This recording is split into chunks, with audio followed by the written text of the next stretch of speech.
आजकाल मार्केटमध्ये एक गोष्ट घडतीये, काही लोक काही ऑडियन्सला टार्गेट करताय, म्हणताय तुम्ही आमच्याकडे इन्व्हेस्ट करा, आम्ही तुम्हाला महिन्याचे 4 ते 5% देऊ.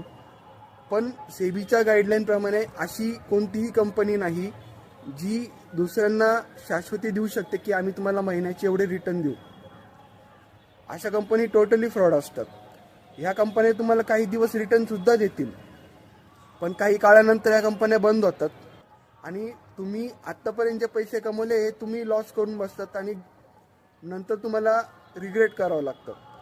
मित्रांनो, 4 ते 5% कमवणं ही काही मोठी गोष्ट नाही आहे. तुम्ही ते स्टॉक मार्केटमधून कमवू शकता, पण त्याच्यासाठी तुम्हाला त्या प्रमाणात नॉलेज घ्यावं लागेल आणि रिस्कसुद्धा घ्यावं लागेल.